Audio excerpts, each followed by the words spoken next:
you can see, and bite one another. But it's important to wrestle like that, because one day when they are big enough and they are able to go out on hunts with the adults, they'll have developed the proper hunting skills. So it's important to train those muscles. They have to start practicing from a very early age. So they'll start stalking, trying to sneak up to their siblings, their brothers and sisters when they're not looking, and then pounce, just like that, and try and catch the other one. And then, of course, biting and swatting with paws. Almost like doing a bit of boxing, getting those muscles all nice and strong. They like to climb trees, they'll climb on termite mounds, anything that's got a little bit of height normally interests these young cubs too. They'll try and chase birds around, though they're probably not going to catch any birds. Mrs. Carter, you're wondering, what do the lion cubs do for fun? Well, this is what lion cubs do for fun. This is one of their favorite things, is after they've had a sleep, and lions can sleep very well. I kind of wish I was a lion most of the time. And then when they wake up, they'll play with one another. The other specialty is to annoy their mothers, too, and the other lionesses. So that's what you call girl lions, lionesses, when they're big and strong. And they jump on their moms, they bite their ears, bite mom's tail when she tries to swat the flies away. They think that it's a game. And then they get cross. And then the other favorite thing to do is to drink milk at this age too. So they will drink as much milk as they can until their bellies are swollen like they've swallowed a beach ball, and then they go to sleep, and then they have a rest again. So lions have to sleep. It's not because they are lazy. It's because they need to conserve as much energy as they can so that they can go out and hunt. Because imagine if you spent the entire day playing at the park, going down the swings and the slides and merry-go-rounds and running around and up and down the jungle gym. If you did that the whole day, you'd be exhausted. And the last thing you'd want to do is have to go out and catch your dinner. You'd much rather have it just waiting for you. So the little ones might play around a bit more, but like I said, they're too young to go out hunting. But you will see the adults being a little bit more relaxed and just laying around. They've had their fun. They've played around when they were little, but now they've outgrown it. Sometimes they still play. Now, Dina, you're wondering if you get males and female lions mixed within a pride.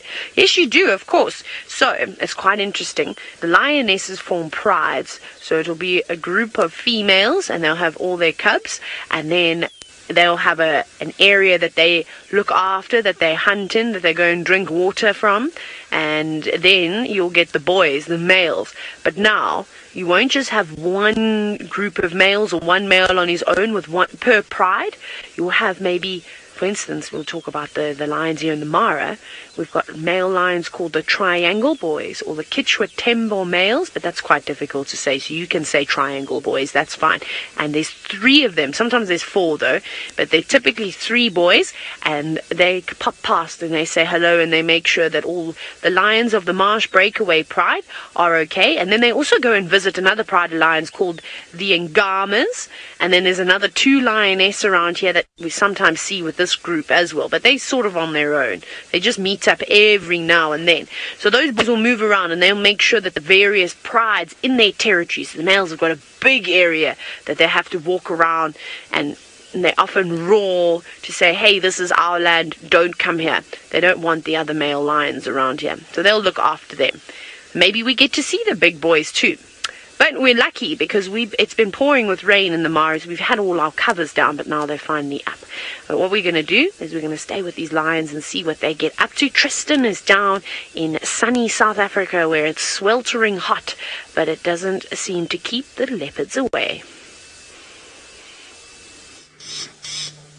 Well, no, the leopards are busy this afternoon, which is amazing because I didn't think they'd be busy this early. And you can hear there's some of the birds that are shouting at this leopard because she's walking. So they're warning everybody that they've seen a predator. But what she's doing is she picks up her tail. And earlier we saw the white of her tail, and she's now telling everybody, don't shout at me. I'm just coming here. I'm not hunting you. Leave me alone. Don't go after me or anything like that. And so that's why she's doing it. Now I'm going to try and just catch up with her quickly because she is going to go into a very thick area that we might not be able to follow her in. I think she might be heading towards the cub. So maybe we'll get lucky and we'll see a tiny little baby leopard as well, which will make my day for sure. Now, we just got to try and get around this little mud wallow. So this little watery area, and there she goes. She's walking quite fast. I think she's going back to the cub. How exciting is this? Maybe we'll get lucky and we'll get to see that little one, although she's stopping for a drink now. So I want to just try and get round to where she's drinking. She's a cat that sometimes can get a little bit thirsty, and so she does come to these drinking spots fairly regularly. So I'm just going to try and get in here where we can see her drinking. There we go. Seb, is that all right? So you can see she's just having a drink. The water is not very nice though. It's got lots of algae in it, but she's still going to have a quick drink. So she's going to lap up lots of water. Now, when leopards drink, they don't drink like you and I drink. We will put water to our mouth and we open our mouth and then pour the water in. It's very different with the leopard. They put their tongue to the water. You see, they put it down and it curls back towards them. And the reason why they do that is because the top part of their tongue is covered with lots and lots of hairs. And those hairs, or little hooks, they are rough. And so what happens is, as it touches the water, water sticks to those little hairs and they pull it up, and the water then pulls up, and then they close their mouth to grab that water that's being pulled up by the tongue. So it's very clever. It's called surface tension. That's what it's called when they drink like that. And so they do it just like that, and it takes them a long time to get a lot of water. They've got to have a situation where they drink for quite a while to get, if they had to drink a glass of water like we did, it would take them very long to finish a glass of water. So they don't get as much water as we do, and that's why they have to sit for a long time trying to get the water that they need. But there we go. You see, she's just looking around every now and then. Isn't she beautiful? You can see the beautiful spots on her coat, and then that little white tail that's curled up. And when a leopard drinks, that's often what you see, is the little tail just sticking up on the end, and that white is what I was talking about earlier. Now, when I was saying that she puts the white up to tell the other animals she's not hunting them, she also has that white tip to be able to allow her cub to see her as she walks. So as she's walking along, the cub will be able to see the white tip and be able to follow its mom as the mom takes it to wherever it's going to go. But she's a thirsty girl, and that's because it's so warm this afternoon. I'm not surprised she's so thirsty. I would have thought she would have definitely needed a drink. I certainly think that we might need a drink as well by the end of this afternoon. Caleb, you're wondering how fast leopards can run. Well, Caleb, a leopard is not the fastest of the cats, and so they don't go nearly as fast as some of the other big cats that we see out here. So she'll run at about 30 miles an hour, maybe a little bit less, even 25 miles an hour if it's a big male leopard who's a little bit heavier, but for a female leopard, about 30 miles an hour. Now, she's going into an area where I'm not sure we're going to even be able to follow her. I'm going to try and follow her, but I don't think we're going to be able to. Now, you might also see that there's other cars around. Now, these other cars are here because they have people that have come all the way out to South Africa to come and see these animals, and they're very lucky. They're on a safari of their own. You're lucky because you get to be in class and you can learn about all these animals, but those people have traveled all the way here to be able to see them. Now, I don't think we're going to be able to go any further at all, so what I'm going to do is go back to the road and just go around and see if I can get onto the other side there, because there's too many fallen over trees here and it's very, very thick, which means that it's tough. Our vehicles can go lots of places, but not everywhere. Right, well, while I try catch up with our leopard and see where she's going to go, and maybe if we're going to get a sight of that little cub, let's send you all the way back to the Mara and to Ralph, who's got the biggest animal that we have out here. You've already met the ones in the Sabi Sands, but let's go see if there's any differences with the one in Kenya. Yes, everybody, while all the excitement was happening down in Djuma, we had some action of our own. We came across this bull who's just walking across the road now. He was very aggressive towards us in just the way that he came towards us. And obviously we noted that he was in must. We could smell it quite heavily as well. And he turned around once we reversed a little bit, and he spotted this male that's hot on his heels, and he's also in must. And these two strode up to each other, head-butted, locked tusks, and it was an epic little battle. But it seems that the one that wasn't as boisterous in the whole meeting is the one that won by far, because the other one now has disappeared off with his tail between his legs, and this one now carrying on after him, probably telling him, well, you better keep going, buddy, and don't come back. It was an almighty little battle. It was quite something to hear their tusks hitting each other, and almost like a little scrum.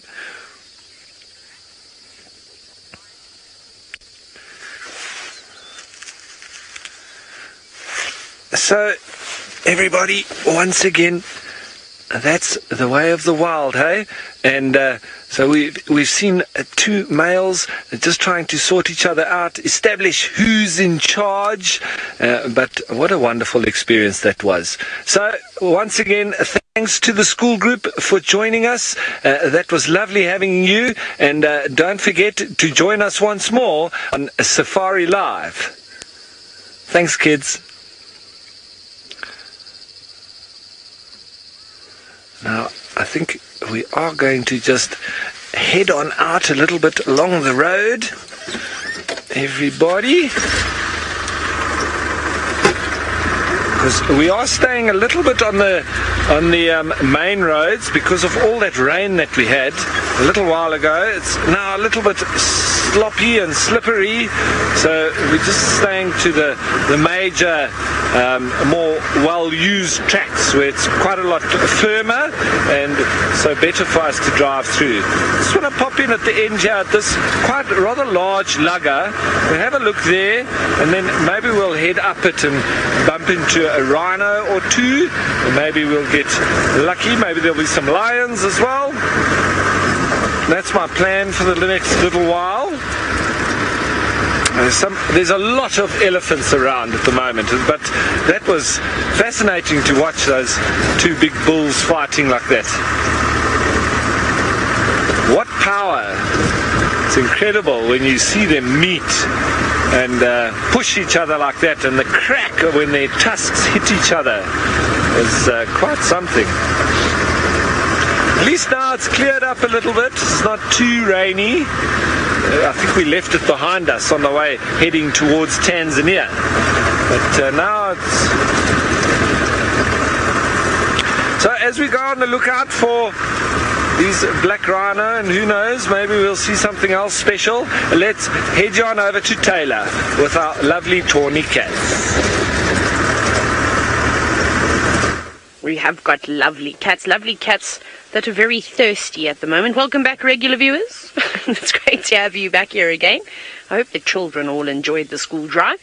It was quite nice. They got to see lots and lots of different animals, and I really do enjoy partaking in the school drives. It's very important, of course, to educate the young minds.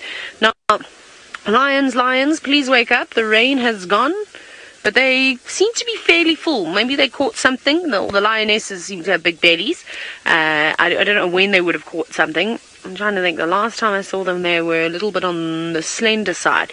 And then also good news. There's the whole pride now. That one little cub that had a slight injury. I know I did mention it on the school drive, but I'll just mention it again in case some of you missed it. It was running and walking perfectly again. So I don't know if it maybe had a thorn in its paw or what it had done, but it's made a miraculous recovery. But we know how resilient these animals are. Now, that lioness on the left, she keeps looking around. And I don't know what is disturbing who in the bushes down on the edge of one of the luggers, but a couple of minutes ago there were some guinea fowl that were going absolutely ballistic, and she shot up and stared in the distance, sort of further south towards back towards the marsh area. Now, there have also been a couple of elephants that have been distressing, but that's in a different direction. That's coming sort of back towards the escarpment. Maybe a couple of youngsters throwing tantrums because they're not able to suckle. But she keeps getting up and she keeps popping ahead and looking south. So I don't know if there's maybe the two other lionesses that like to live in the forest. They could be around. Perhaps that is what was disturbing the guinea fowl. It was a leopard slinking through the bush. It could have been a serval, a caracal, anything really, even a bird of prey would set the guinea fowl. Now you can see two big birds sitting on a tree directly behind the lions. I think it's a bit far away. They look like vultures, just the way that they're sort of cowering themselves. I'm trying to think, keep nice and warm. I think they could be leopard-faced vultures. They look quite big, but it is quite hard to tell from all the way over here. Let me see if using my binoculars helps. I doubt it though. It was a good few hundred meters away. I'm going to say leopard face. I just have seen a pair sitting around here before. So they would have perched themselves up on the top of the tree. I think they actually would have just bunkered down there for the rain and not really moved around too much. But now they'll be out since the rain has passed. Ralph will be happy to know. And try and dry their feathers out as much as they can before the darkness falls upon them. Because then there'll be very little drying of feathers that'll be being done. Now, a question from Thomas, and that is, how do lions know not to reproduce with close relatives? Well, I suppose incest is kind of normal in the animal world, and it is okay for a couple of generations. However, when you start, breeding with the same lions, 3 or 4 generations down the line, that's when you're going to start to see interesting effects of that. But it's very rare that something like that would happen. So remember, the boys aren't the ones that are staying in the pride. And around 2.5, sometimes they're lucky and get to stay a bit longer. They get sent on their way and have to move quite far out of the area. And an example that's quite close to home for all of us is, of course, the Birmingham boys that moved down from the Timbavati in South Africa all the way to the northern Sabi Sand. So that's quite a journey that they've come on, and now look at them. They're settled, they have the Styx Pride, they have the Nkahumas, and who knows what other lions are lurking about in the Manuleti as well that we don't get to see. So that the whole thing of, the same generations mating with the same lions, it shouldn't happen. And the way that everything happens out here is that so pretty much the female bloodlines will stay the same, but the males are forever changing. And that's how it works. The same thing happens, of course, with leopards, with cheetah. They all have to move on and move out of, they sort of leave their mother or leave their pride, and then off they go. So, but again, it is normal to an extent, a couple of generations. Those little cubs are very sweet, though. It is a pity that they're so far off the road. It would have been nice if they were a little bit closer, but they're on the playful side and bonding with their siblings and cousins and who knows what else in there. They're having a grand old time. I'm sure they must be a little bit on the chilly side as well. So cuddling up like that while they're nice and wet will do them good. Well, those two are not. They're just going to fight. Right. We'll stick with these lines for a little bit longer, seeing as though they're playing again. I'm going to send you back down to South Africa with James, who's on bushwalk. I wonder what he's going to see today. Hello. Hello. Good day. How are you? Would you put your head out? We want to see you. Yes. What is your name? You were putting your head out. That's very kind of you. This, everybody, is a tortoise. Obviously. He's putting his head out. He's a leopard tortoise. Come on. We don't mean you any harm. Show us your knowledgeable, wizened old head. Oh, okay. Well, I think tortoises are really exciting. I don't think any of you are going to object to the fact that we're going to have a very short tortoise sighting and take you over to something, well, slightly more universally appealing. Well, indeed, because Thandi has led us straight back to her little one, who's just sitting behind her at the moment. So her little cub is just sitting and taking it very easy, and I'm super surprised at Thandi's behavior this afternoon because, well, she wasn't with the cub, so we had 3 vehicles in the sighting, which is per normal when she's out and about and doing her things, and she led all 3 vehicles straight back towards the cub, which means that she's starting to kind of get used to the fact that vehicles see her with the little one. She's also not been in any way aggressive towards us at all, which is fantastic news. Now, you might be wondering where the cub is.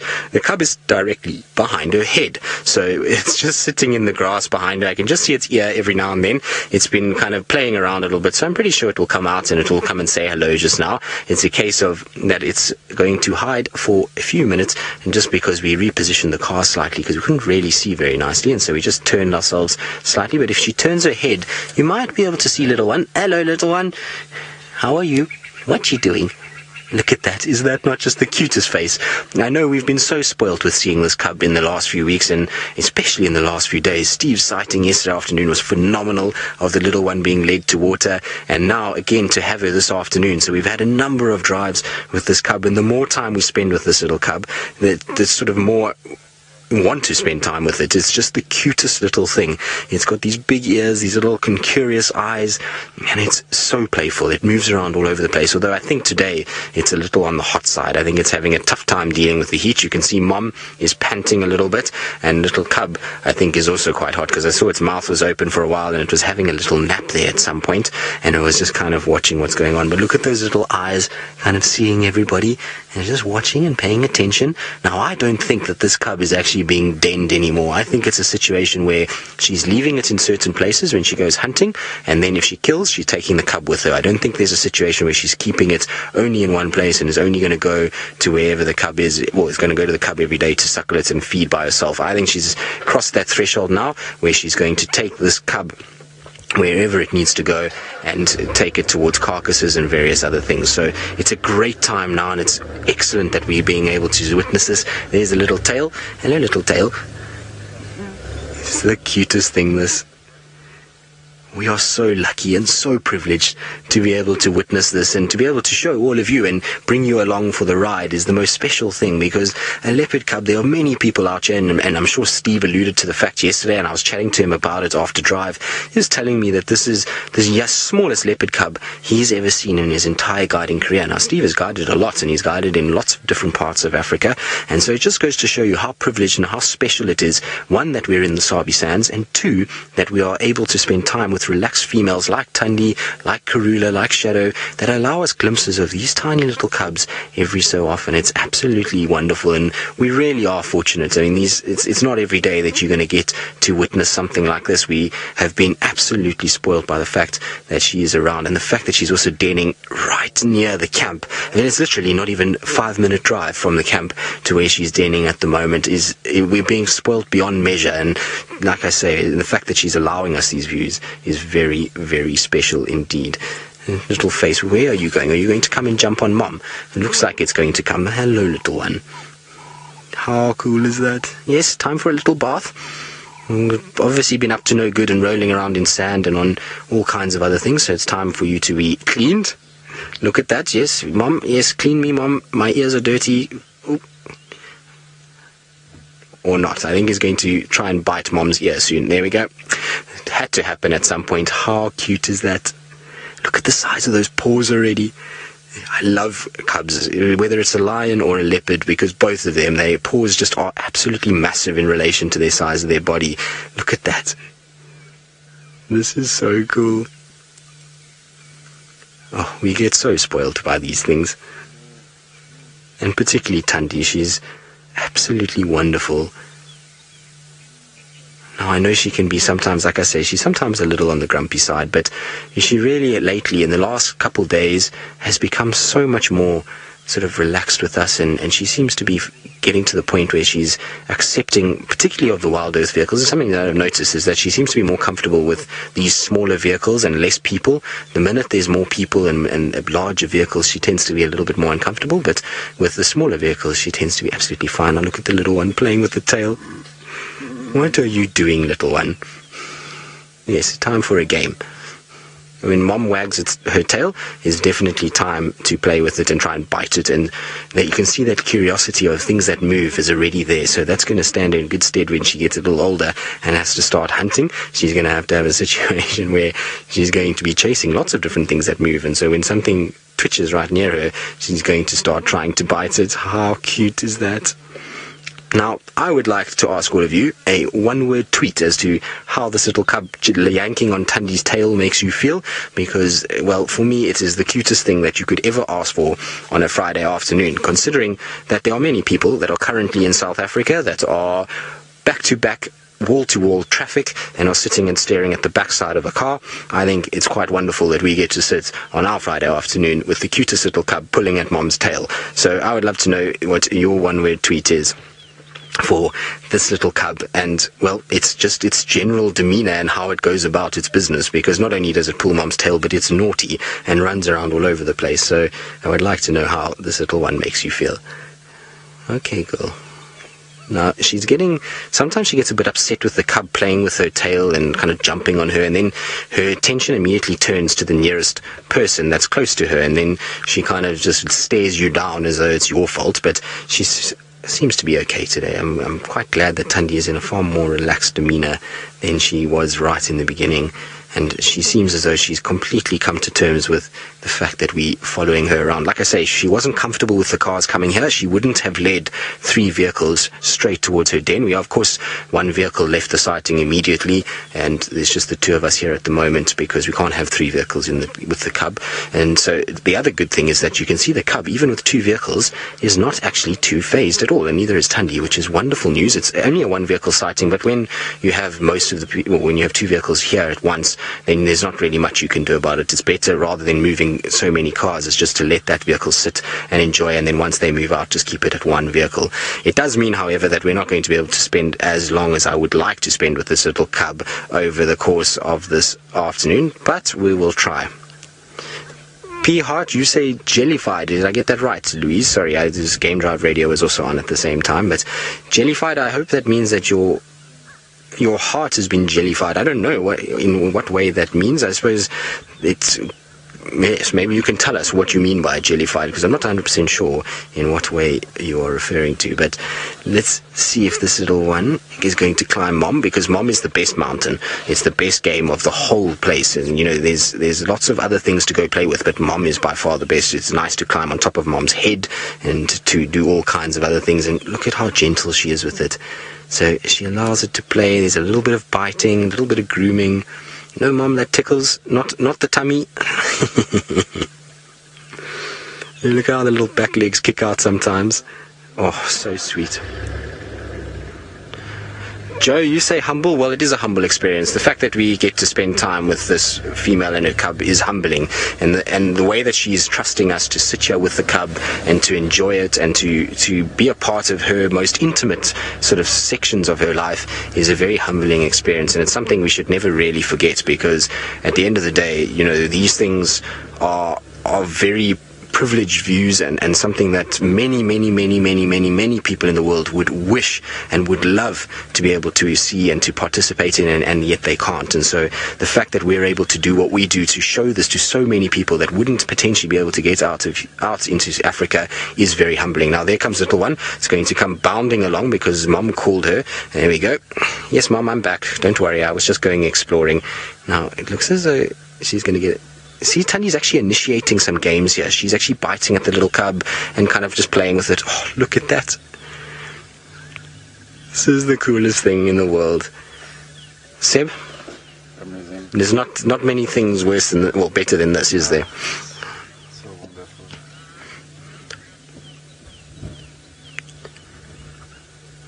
Guys, you're wondering what is the success rate of leopard cubs making it to adulthood? Well, it depends on the area that you're in and depends on a lot of different factors, but essentially you'll have a situation where here in the Sabi Sands, it's about 30% of all cubs born will make it to adulthood. Look at that face. That is the sweetest little face.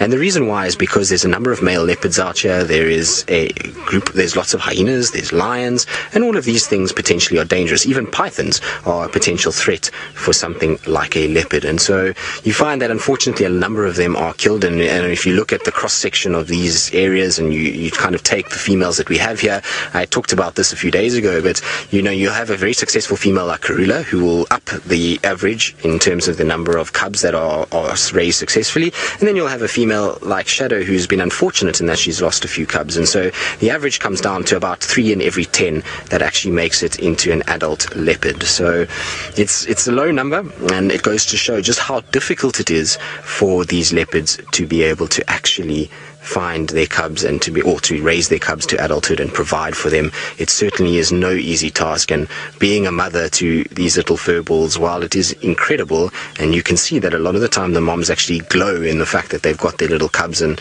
they also must go through a huge amount of stress. And so it's a difficult period, and it's difficult out here in the Sabi Sands with a high density of leopard and hyenas and lions and those kind of things. So she has a work cut out for her, and even though this cub now has gotten past the most dangerous period, in that it's now past that 3-month section, it's still got a lot of danger to come. And only once it reaches, I would say, over a year old, we saw with, Hosana and Shongile, they needed to be at that age to be able to fend for themselves. And so it takes quite some time for them to be able to get to that period.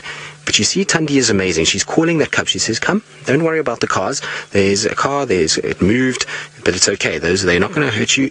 Just come and lie with me. Everything will be all right. And that is the key to this whole process, is that Thandi is the one that is actually teaching the cub how to be habituated. So initially, it's, we spend time with them, but it's the mothers that show the cubs that we're not dangerous, we're not in any way a threat, and therefore you can come and you can lie here with them around and everything will be okay. So it's her that is the one that we need to rely on. If she's upset and she doesn't want to show us the cub and we leave her alone all the time, then that cub's going to be very skittish.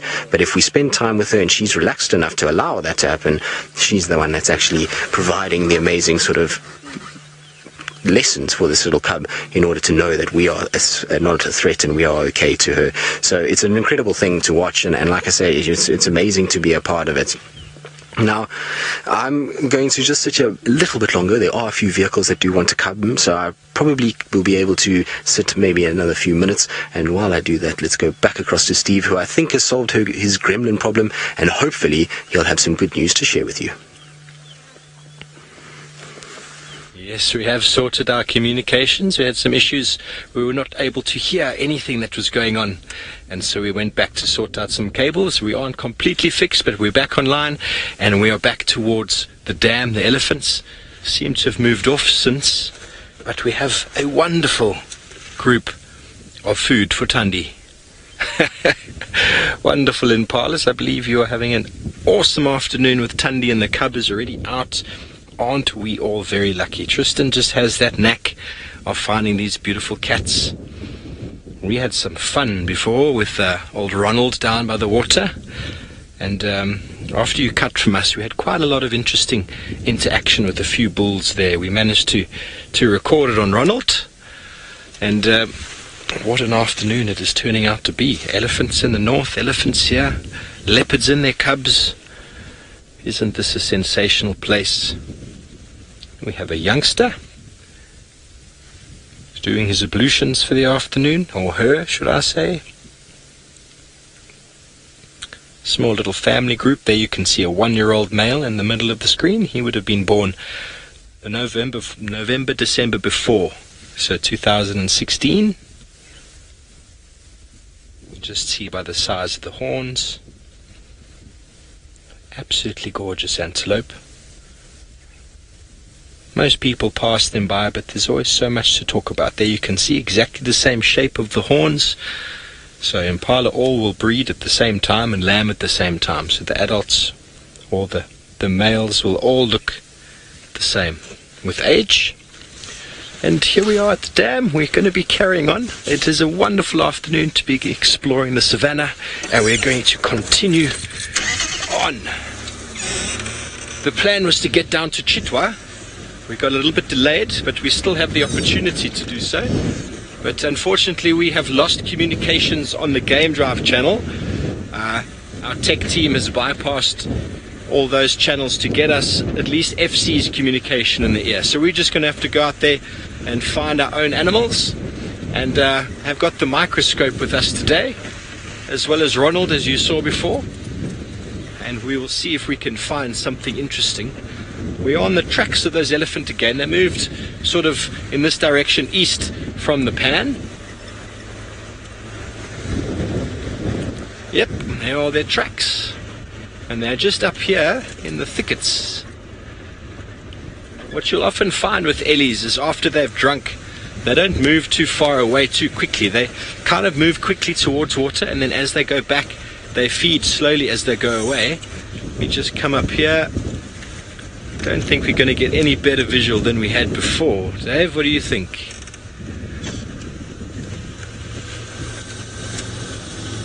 And you see there's got one individual there. Can you get him? There we go. Looks like a young male. And they're also spending a bit of time in the shade there. Quite nice thick bush, not far from the water. So it's quite common when you're tracking elephants, if you find them moving quite quickly in a straight line, you can almost guarantee that they're heading straight to water. So if you know your terrain, you know your area, you can just bypass and you can cut all the way there. And then as they move away from water, they move in this very zigzaggy fashion as they feed until they're eventually far enough away from water to then turn around and come back again. So these are things that we as humans have understood, and allows us to speed up the process. If you had to track an elephant foot by foot, it'll take you a very long time. So something is very important when tracking is to look at understand your terrain and see what kind of behavior these animals are exerting. But we're going to leave these ellies, and I believe Tristan has got Thandi and her little cubs. We're going to go across there again.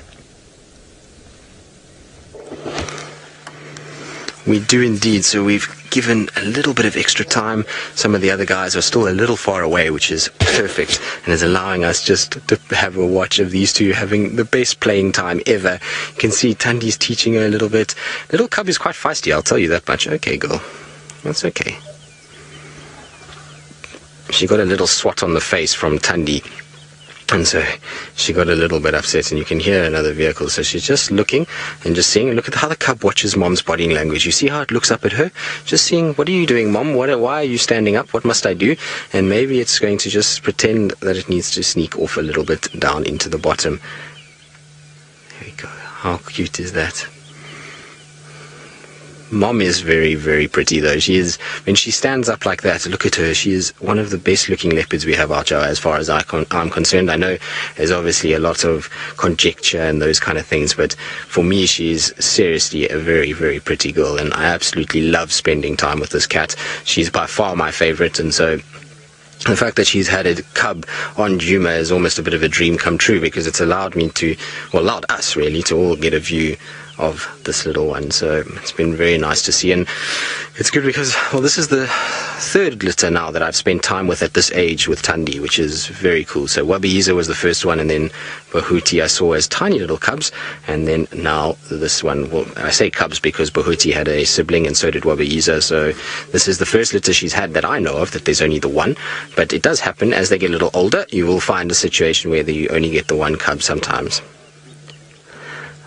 Melissa, you're wondering if Thandi has been successful with previous litters. So yes, she has.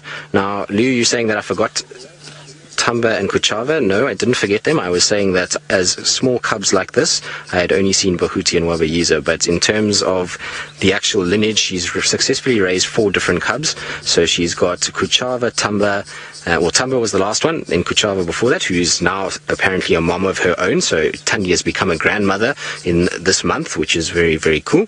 And then she had the 2 boys before that, Bahuti, and then the first son was Wabiyiza. Now, unfortunately for her, those 2 boys have disappeared. We don't know, well, we know that Wabiyiza was killed by the Styx Pride, and we don't know what happened to Bahuti. But unfortunately for her, those 2 boys are no longer in the area. But Kuchava seems to have stamped her mark, and Tamba, well, he's still hanging around, and now she's got another little girl as well. So 3 boys and a girl and 2 girls. I wonder if maybe her last litter or next litter will be a girl to even the stakes, so that she has the 3 girls and 3 boys. It would be quite nice. But look at that, is that not the naughty face of a cub that is up to no good?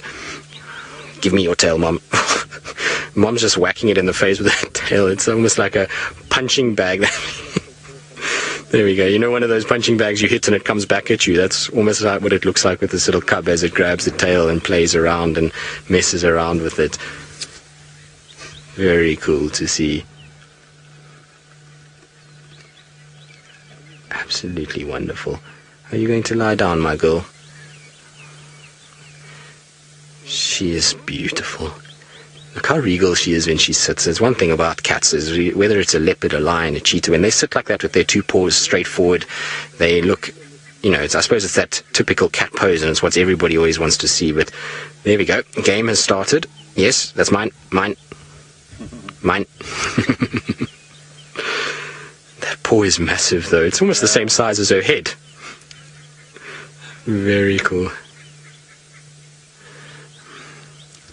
Robin, you're wondering when would we be able to see the whisker spot pattern of this cub? Well, you probably could already make it out now if you punched in tight. They might be a bit close together, and it might be a little tight to see them, but I reckon you could probably make out roughly what that spot pattern would be. I think it would be a situation where you would probably be able to work it out. You can see the little spots over the whiskers already, so there is a spot pattern that you can work out. But she does have very unique spots already that we can use to ID her. So she's got an arrow on her left shoulder, and then her little necklace of spots that runs underneath her chin. So you can see on Mom, she's got it as well, but she's got this necklace that runs up towards her arrow on her left shoulder. You see the arrow there? It's a little kind of point that points to her shoulder, and then that bib, as we call it, or that necklace of spots, runs towards that arrow. So those are a really very distinguishing spot pattern that she's got that other leopards don't have. There it is. You can see that nice big arrow just on the sort of left side of her face, or the right side of her face if we're looking at her, but it's on her left-hand side of her body. And then she already has those little spots above the whiskers. It looks like she might be a 1, 2, 3, possibly 4 on the left side, and 1, 2, 3, 4 possibly on the right side. So it looks like she might be 4-4. I'll have to blow it up when I get home later and just have a look. So if somebody got a screenshot of her looking at us like that, then we can work out exactly what the little spot pattern is. But it looks like it's going to be 4-4, which is different to her mom. You see her mom has only got the 3 spots over the top of her left whiskers. And so even though there is a genetic, obviously she's related to Thandi, there's also a situation where there will be slight differences, but there is a thought that maybe some of the spots are handed down through the generations. It'll be interesting to know, and certainly something that I would love to kind of study and follow. Anyway, we're probably going to move out of here, and while we do that, let's go back across to James, who I'm sure is rather warm on his walk, but has managed to find something that is not nearly as cute as these little cub, or this little cub. Oh, but cuteness, much like beauty, is in the eye of the beholder, Tristan. It's actually not that hot today. I think it's only about, I'm going to say 28 degrees Celsius, if that, 27 maybe, 72 or so Fahrenheit, plus, minus, no, not 72, about 80 degrees or so Fahrenheit. What we have here is a crab spider. And no, look, I'm not going to say that it competes with our young leopard cub in terms of looks, but I do think it's rather magnificent sitting here, disguised on a Waltheria plant. And as we described last year during the summer months and into the dry winter, Waltheria, the plant that keeps on giving.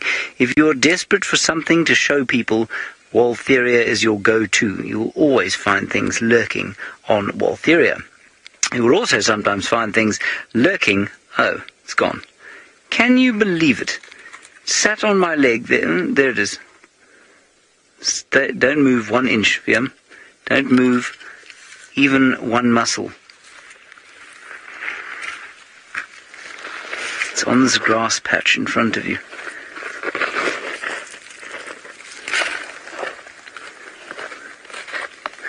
It was a tiny, tiny, tiny little green grasshopper. Where are you? There. I'm going to move there. I think it's jumped into a spider's web. Have you got it?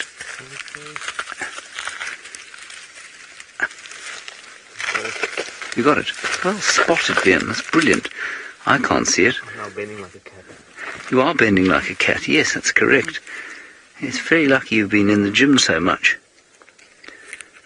That is fantastic. Well done, Vim. I can't see it, but you can see it. So can our viewers see it. There it is. Just a quick reminder, of course, from me, because I haven't said this today, and I get withdrawals if I don't. #SafariLive is how you get hold of us on Twitter. Otherwise, of course, you can use the chat stream on YouTube. Oh, and there's something else about this area that I must tell you is very distressing. Liam, are you prepared to be distressed? Please behold the beastliest grass in all of Africa, Tragus berteronianus, the carrot seed grass, the destroyer of socks. That is what this is, everybody, and they only start to come into their meanest, nastiest form around this time of the year. Paula, you want to know what my favourite bug is? I'm going to assume that you're using bug in the generic way, in other words, insect, basically. My favourite is, in fact, a bug, and it is a cicada, and I love them. Trying to think if I can hear any, because they remind me of summer. And when I was a very small boy, we drove down on holiday as a family, stuffed into a car, pulling a trailer, and we listened to a story called My Family and Other Animals by Gerald Durrell. And if you haven't read it or listened to it on an audiobook, please do so, because it will just enchant you. And he spoke of the cicadas on the hot, still summer days on the island of Corfu, just off the Greek coast. And ever since then, whenever I've heard cicadas, it's taken me back to that happy time of my childhood.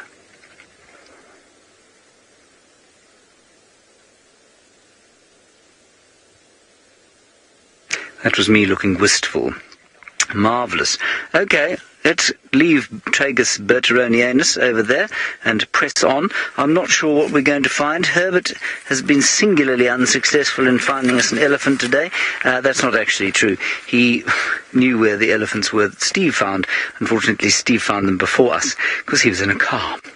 Okay, let us go over to the Masai Mara. Not sure how long the delay is, but it's 10 seconds. So we're going to go across to Ralph in the Masai Mara with a view of a valley which is bathed in the sun. Almost. That is the longest 10 seconds of all my life. Thanks, James. Yes, everyone. Well, you know, it seemed like the drive for us has panned out pretty much the way that I was thinking it might, because we've had a couple of very lucky days, and so today's been a little bit quiet, animal-wise. So what I decided to do was come up on top of the hill and take a different perspective and get a lovely view over the area, and maybe not just search for animals. We can enjoy the vista and the beautiful colours. Look at the rain there in the background. That's where we were. So we've gotten away from getting wet. At least we've been able to open up and come up and see this wonderful view from up here. That's looking at the side of the Olololo escarpment, and I think we're going to just have a look across, because it's absolutely beautiful with all the colours coming through, the clouds breaking up a little bit of rain here and there, and well, there's been lots of elephants around for us, but otherwise a little bit of slipping and sliding after the rain, and so staying on the main roads. And I know Taylor's sitting with a lovely group of or pride of lions. That's wonderful. But we've mainly seen elephants, and where we were looking to catch up with the hyenas, it got a little bit wet at the time, and those roads and that area where we were in is not very nice when it's very wet. So I thought we'd get out of that area. And, well, look at that. To end the day looking out over the Mara River from a lovely viewpoint here in Kenya. What a wonderful day. And yeah, as I say, it's not all about finding animals. Sometimes we just need to enjoy the view, huh? And it's still quite cool. We've all got our jackets on. That rain has sort of settled a little bit, but it's nice and fresh. And I've been hearing quite a lot of birds calling down in the foresty area. There's some of the scrub robins. There's the red-chested cuckoo doing the pit my vrou, and a lot of other birds as well. And so, folks, while we look out through this lovely valley and green wooded area, I do want to just have a check-in with Taylor and see how she's doing on her return up the escarpment. What? Ralph, I thought you said you wanted to have a chicken with me. We are welcome. We can have chicken. Or would you prefer it roasted, barbecued, you know, sauteed in a pan? I don't know how you prefer your chicken. Anyways, I'd take it either way. Wouldn't it be funny if chicken was for dinner tonight? That's not what Ralph said, but that's what it sounded like. Like Ralph said, it's been a little bit on the quiet side. We were quite lucky. We did have some lions. They ended up just going back to sleep again. Those youngsters got stuck into having a suckle and drinking up as much milk as they can, so we decided to leave them. And we haven't really seen much except a lot of white-browed kukels. So many kukels. I must have seen 10 of them.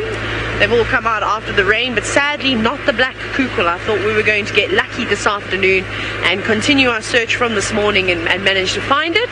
Especially that all the other kukels had come out to dry their feathers, but that was not the case. So we'll get it again. We'll get it eventually. I just don't know when. We'll keep checking those spots. And now I've been searching up and down the valley that's sort of just up in that direction, because that's kind of where FC is, up top there somewhere. Angama is down there. But the lions are somewhere here. Now, Jamie and I think that they're in an area that we love to go to. It's where my rock pools are. And I wouldn't imagine that they would have gone far after killing that zebra last night. This is, of course, the Angama pride that we're talking about. So I think that all they did was they gobbled it up. Now they need to move away, and they've come down, and after a big belly filled of zebra, what do you want to do? Probably have a drink of water and lay in the shade. So I think they're down there somewhere. We didn't encounter them today. We went on a safari park, but we went the other side of the airstrip, which was quite nice. We tried to have a look at an arena trogon, but failed miserably. It evaded us. We tried very hard. I was going hoo, hoo, hoo, desperately in an attempt to try and call this thing out. Hopeless. I obviously don't sound anything like an arena trogon, which is a little bit on the disappointing side. Now, Paula, you've asked me a very difficult question. You're wondering, you're making me choose sides now. I don't like to choose sides. But you've asked, what do I prefer most, the Mara or Djuma? You know what, they both are special. They both have their quirks, and like we were talking about it earlier, you get to do bushwalk in Djuma. You see lots of leopards, and you know, the insects you can pick up. We've got Ronald the Rover to play around with now. You can go in the car. How cool is that? You can take the microscope on drive with you too. So that's something to look forward to taking the toys out. But then of course you've got the beautiful views in the Mara. You've got all the lions, the cheetah, and everything else. Birds are phenomenal up here, but the birding is also really good down in the Sabi sand too. So it's hard to choose one. I like them both equally. The one thing that I do miss, and we're speaking about it today and pretty much every other day, is of course the intimate sightings you have with elephants. I miss that. Possibly the most. That and being able to jump out and climb trees and literally do whatever I want in the Sabi sand. I miss being able to do that too. I haven't climbed too many trees. I don't think I've actually climbed one tree since I've been here, other than a few trees that have fallen over that I've walked across. But yeah, I need to change that. I need to get myself into a tree at some point. But we're going to keep bumbling up the escarpment road, but Ralph and I will see you tomorrow morning for the sunrise safari. We're heading home now for dinner. I'm going to send you back down to South Africa with Steve, and I hope the gremlins don't bother him anymore. Welcome back to Djuma. Yes, we do have wonderful elephants down here. Before, it might have been quite difficult for you to see. When we were playing with Ronald the Rover by the pan, the elephants were only a few yards away. It's one of those things, you've got to understand elephant behavior. It was a little bit confusing for me because we were looking at firstly the one monitor that is Dave's cam, and then the other monitor which is over here, which is Ronald, and then my back to the elephants. So that's something that we're going to have to get used to. But they played with him like a soccer ball. We are still heading down south. We were just trying to play around with the microscope before, but unfortunately, where we were, they weren't picking up the signal of that. So we'd found a nice big fresh pile of elephant dung, and we had the microscope in there, and we were having a look at all the little things. We're going to try and get right up close and personal with the elephant dung, but sadly that was not to be for the moment. We are continuing, and obviously it is me again today, and what tree am I going to choose? Could be a mystery. Could be a mystery, or could be a magic worry. I'll choose magic worry today because we have them all over the place, but we are losing a little bit of signal, so while we search for our mysterious tree, we're going to go back to Mr. Dix. Well, a stroke of luck has formed because we've been allowed to stay a little bit longer. So, well, we're not going to say no to staying a bit more with our little one. It certainly makes life much easier and allows us to at least get a beautiful view of this little cub. She is so, so special, and being able to spend time with her like this has just been the most amazing thing. And so I'm thoroughly enjoying it. And like I said, I don't need a second invite to be able to see this little one. Very, very cute. Now, tail has been the order of the day, so the tail game is what's been going on. We've been full mode with the tail, so it's been up and down on top of mom, and every now and then she tries to suckle, but look, you see, Thandi doesn't like when she suckles. Thandi's like, no suckling. You're getting to that age now where you're not allowed to suckle anymore, and it's hot, and I don't feel like you suckling now. So it's going to be a situation where, little one, you're not feeding, you're going to have to be with the tail for a little longer, and the tail's going to have to keep you occupied. I wonder if Thandi just uses it just to stop the little one trying to suckle, but you can see now clearly a female. When it turns its bum like that towards us, there's most certainly no boy bits underneath that tail. It's only little girl bits. Hello, little one. Yes, we're talking about you. Up the tree we go. We're going to try and balance now. This is just so sweet. Look at that. Not very balanced yet.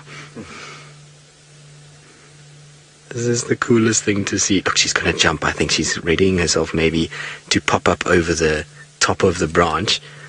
See the little tail twitching already? I wonder if she's going to pop up over. No, she's decided the tail's too interesting. And back again to trying to play with the tail.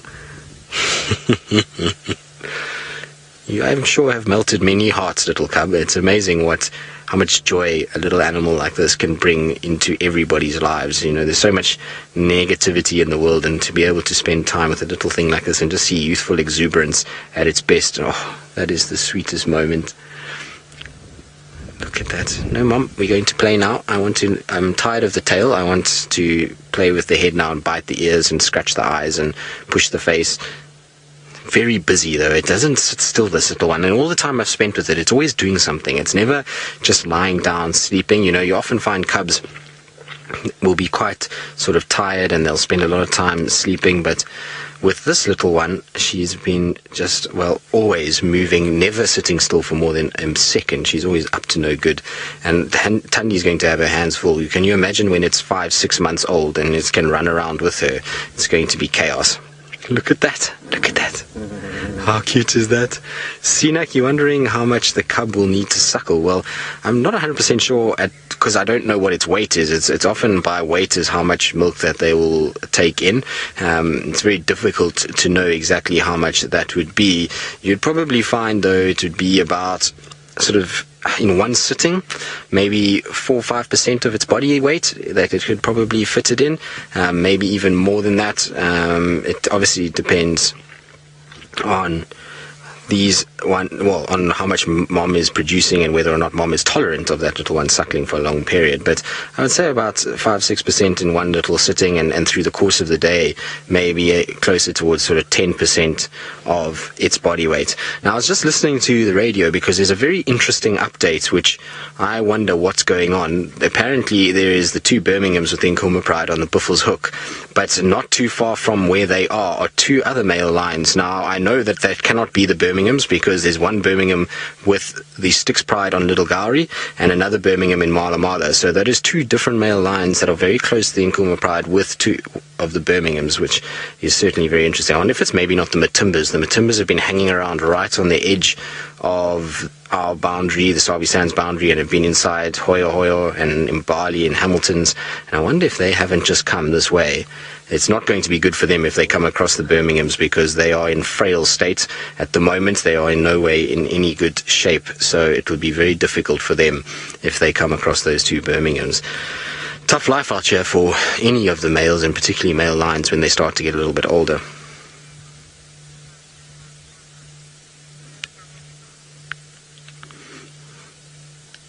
Right, well, while we sit with the den site in the home of this little cub, let's go across to James, who, well, has got a little home for something else. Well, we do. We've got what we think is a hornbill's nest, and I was trying to call them out with my voice, and Herbert, I was unable to continue because Herbert began to laugh. He fell on the floor, in fact. So let's just maybe keep the camera on him while I attempt to call him out.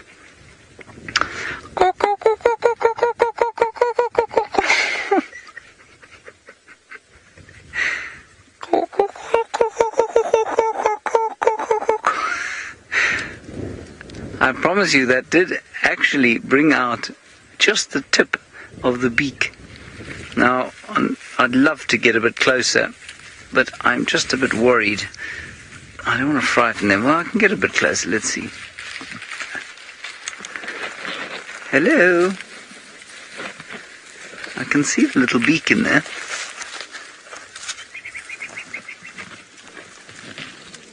It's definitely a hornbill.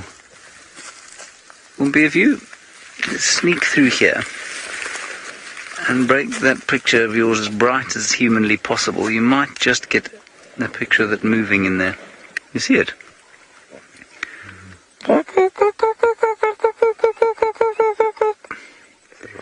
Go. Pump again. Yes, Louise, we know you can see pitch black darkness. Don't worry. Fear not. VM is now going to reveal it through the grainy... No. Old-fashioned torch? Old-fashioned torch will work. Hang on a second. I mean, I can see it with my eye.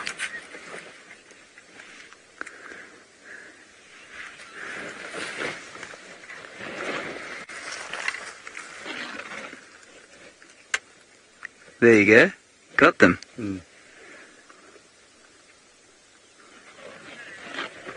What did you feed him?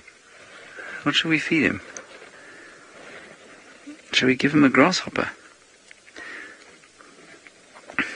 That is very fun.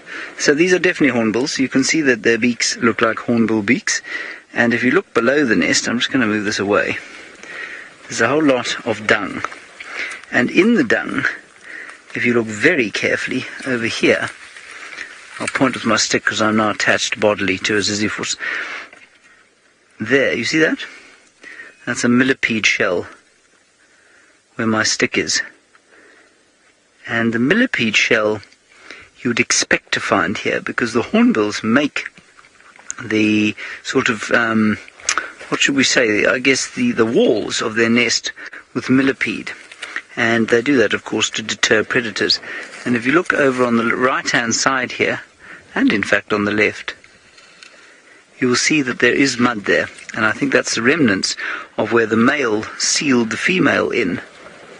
And now I think the female's probably out, and that's where the male, at least where the youngsters are being fed before they fledge. All right, let's try and back out of here and see if we can't spot the... Mohammed, you're wondering how the hornbill made this hole.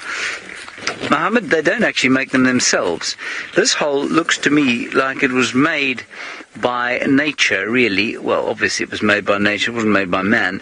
But I don't think that it was drilled It may have been opened up by something like a woodpecker or a barbet, but I think what you'll probably find is that it was opened up by fungus, and fungus would have eaten the heartwood out of the tree.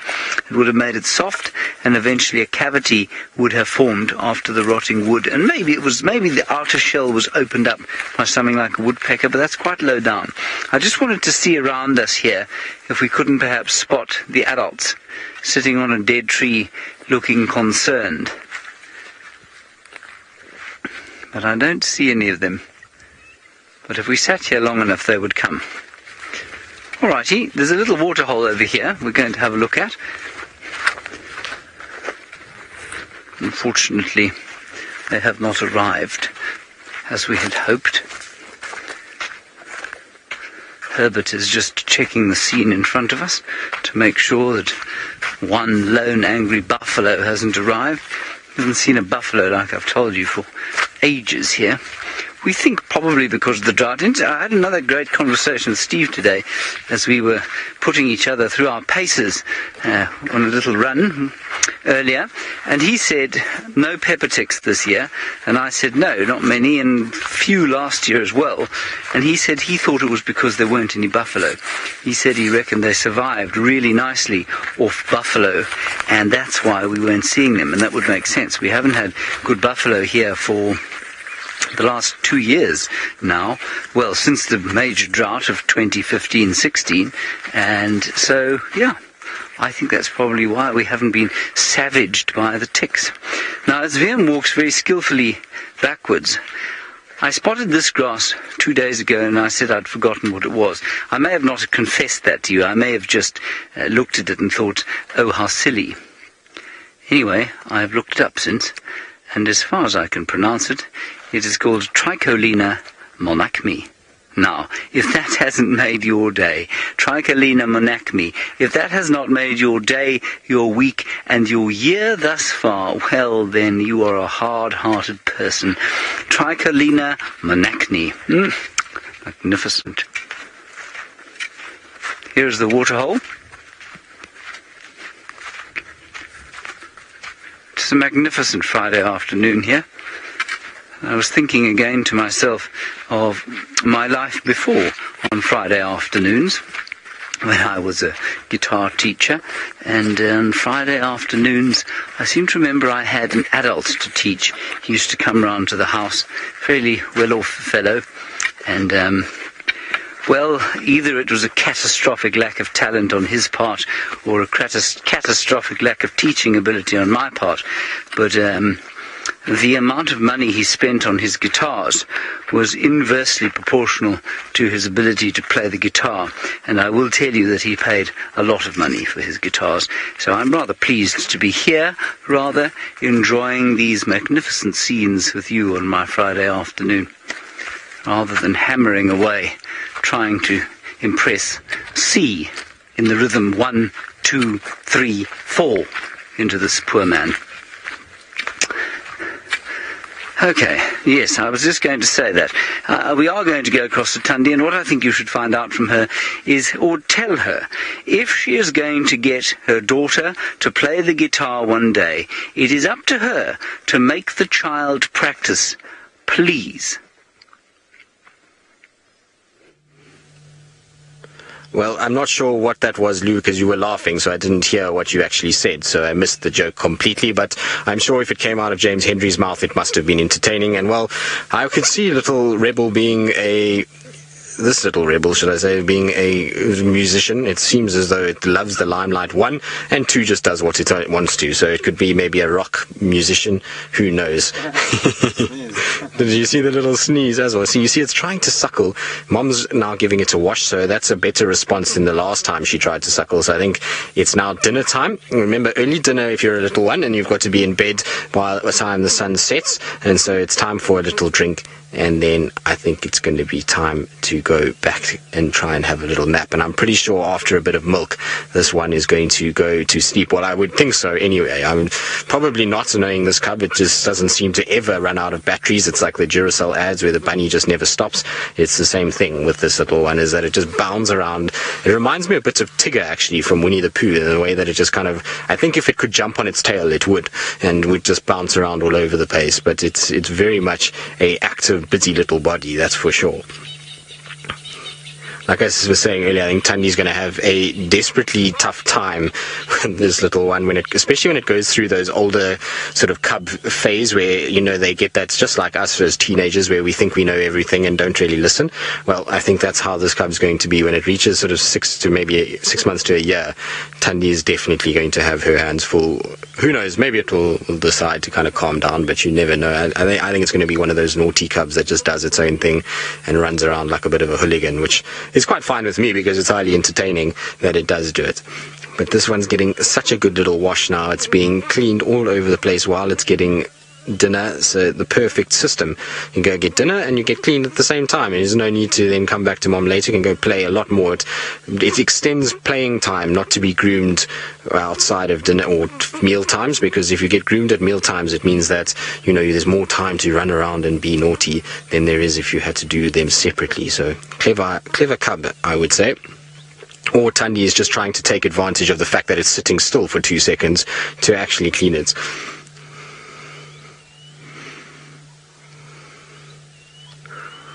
Ooh, First Lady.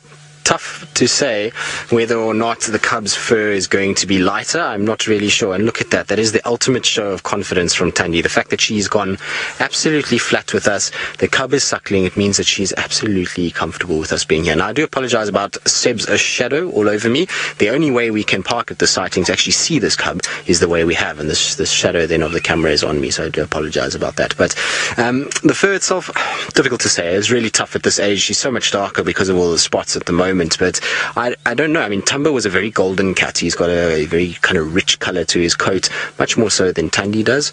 And I find Thandi, when she was younger, was also quite sort of golden color. She used to have a very deep color to her coat. And so it's going to be interesting. I'm not 100% sure, but I would imagine it would be fairly similar. I think she won't have too much of a difference. And looking at her now, even while she lies there, there is still a bit of coloration that's coming through, and it's not as rich and dark as maybe somebody like Tumba or Hosana. Both of them have quite gold coats in comparison to what Thandi's got. But either way, it's going to be a beautiful little animal, and it's certainly going to, I think, take off after its mom in a lot of ways, just like Kuchava as well. Kuchava is a beautiful cat as well. But look at that. That is, like I say, as best we could have it. I know when they're playing and when they're active together, it's really great. But in terms of how far we've come from the first few sightings of Thandi, where she was very aware of us, very kind of noticing what's going on, to that right there, that picture is so much more satisfying than any of the others, from a sheer point of view that it means what we're doing and the time that we're spending with her is paying off. She's getting more and more comfortable around us, that she's allowing herself to fall asleep. It means that she's not worried about us. She's allowing the cub to suckle, and that means that she's very, very, very comfortable with us in the area, which is fantastic news. It means that she's accepting us more and more as being a part of the daily life with this little cub, which is phenomenal news. I think it's going to be all quite sedate now. I don't think there's going to be too much that's going to go on. I think Thandi's going to have a rest. It's been a warm afternoon. She's been fairly busy given the sort of temperature. She must have gone off to go and sort of have a drink and then spotted impalas, and that's how we spotted her. Or, you know, and then now she's come back and the cub has been pulling at her tail. It's suckling, so I'm sure she's a bit pooped after a busy day, and I'm sure she's very happy just to take it nice and easy. But there's a little one. You can see it suckling away. How cool is that? It's very cute. You can see the little rosettes are getting bigger now as well. They're starting to make them out a little bit around the sort of mid-drift area. You can see they're starting to expand slowly, and more of the rosettes are being visible. Very cool. And for those of you that were asking about sort of markings, that's a good sort of side profile of a screenshot if anybody wants to try and get like shoulder markings or flank markings to be able to ID this little cub in the future as it grows up. Right, suckle time. Now it's time to use mom as a pillow. Or back to the tail game, I'm not quite sure. Shame, Thandi, are you tired, my girl? Maybe Thandi just wants a break. Little one, are you going to go to put yourself to bed? Or are you going to come say hello? Got the hiccups from drinking too fast, which is very common in young animals. They do, exactly, it needs to be burped. Seb, are you offering?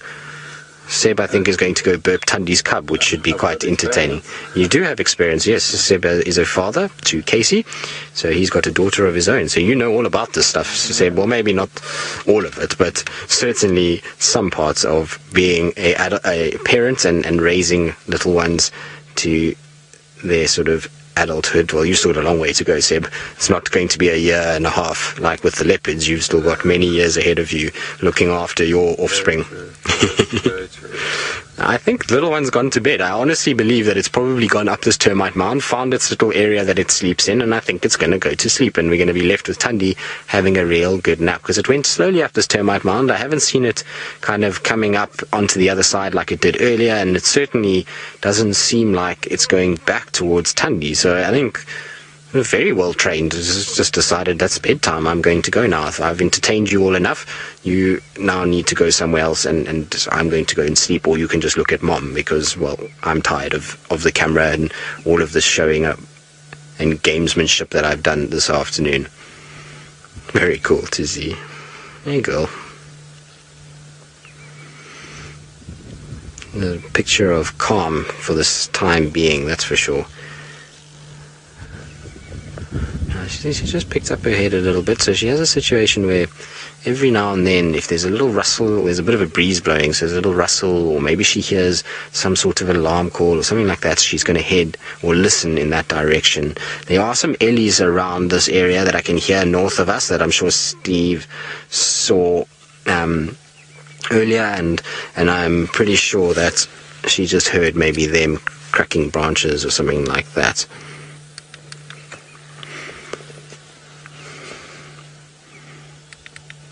Now, Louise, I'm not sure if you're getting my radio beep, but I didn't get your question. If you can just repeat it for me, please.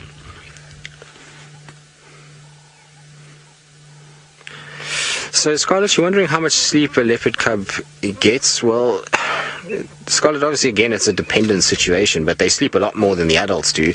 And we know the adults in the cat world do sleep a lot. They can sleep for, upwards of 12, 14, 15 hours a day.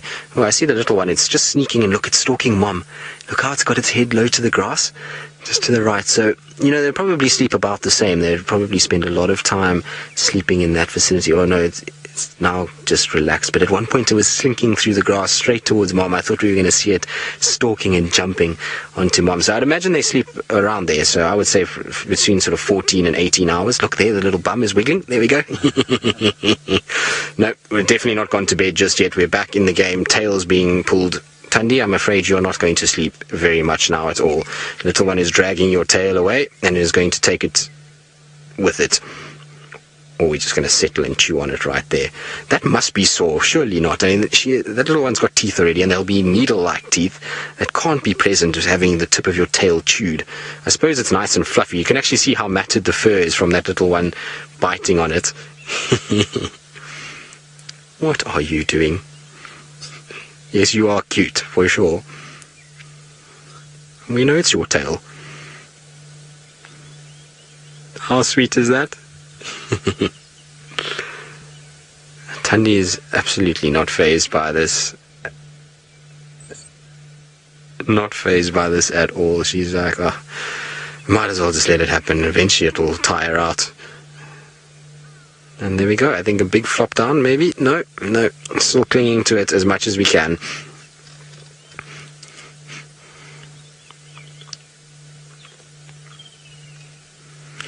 So, Mike, no, not really, not in the same way that they're interacting now. So when they become independent, and depending on whether it's a young male or a female, will depend on how the interactions going forward go. If it's a female, a lot of the time you'll find that they will be quite aggressive towards one another, because they are ultimately competing for den sites, for territory, for food, for water.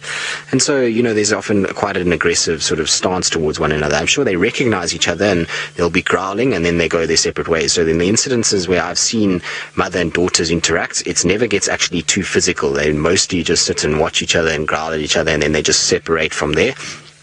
almost as if they know, okay, at one stage we're related, but now this is the boundary and we're going to carry on. I suppose if push came to shove and it was cubs at life at risk, then they would fight, and they probably certainly could. I mean, if you look at Shongile and Thandi, they can go at each other.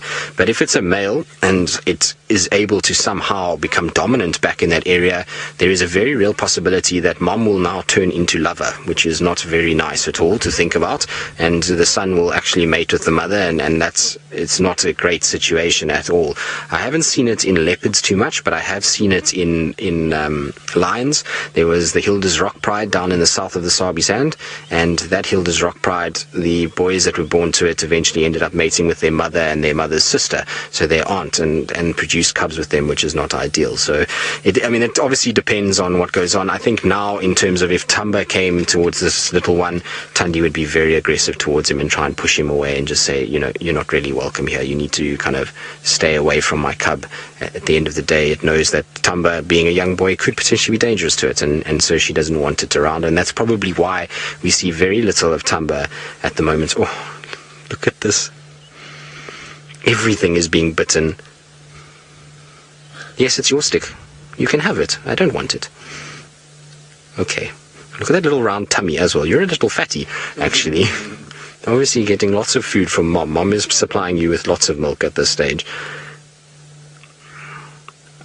And yeah, I don't know. If you don't enjoy a leopard cub, then I'm afraid there's some sort of problem in your brain that you need to go and get attended to very quickly, because you are not normal if a leopard cub does not bring some sort of a smile to your face, particularly one that is as active as this. And I think it's going to do the same thing again that it did just now. It's going to stalk the tail. Look, you see how it's slinking down?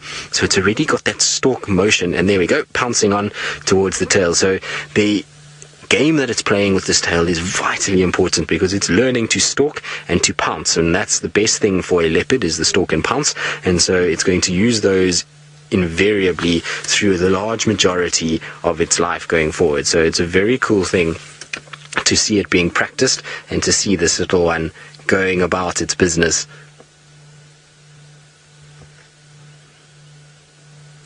I think mom's head is in trouble. How cute is that? Thandi, I'm impressed that you're still sleeping through all of this, because it is amazing that for some reason Thandi is just not waking up, even though this little one is climbing all over her. Oh no, it can't be easy to sleep with this. That's so cute. Look at how she's hugging mom. He's got legs around, arms around, everything around. I'm going to get you, mom. That's my neck. I'm going to bite it. And she's still got her eyes closed. Shame. This is so much uncomfort, I'm sure. Anyway, it's exciting stuff. I believe Steve has had a stroke of luck, and he's managed to find something that is spotted and is feline for himself. Yes, we have, folks. We're just sitting here on the wall, and we were testing out Ronald, and we have a visitor who is very interested in Ronald. This is happening right now, folks. This is live. I think this is Hosana. I'm not sure. Maybe the viewers out there can tell us. It's a 3-3 spot pattern on the face. He's only about 4 yards from us. And what a view. What a view. Unfortunately, we're not getting any view or any signal from Ronald himself. We're down here in the south trying to test that, but while we were doing so, we have been stalked upon by this beautiful cat who is looking very hungry. Any comments out there from the viewers if they know who this is? Dave, do you know who this is? It is Hosana, and he has spotted something, folks. Look at the posturing of the body now. Look at this. The wind is actually coming from directly behind us. I cannot see what he sees.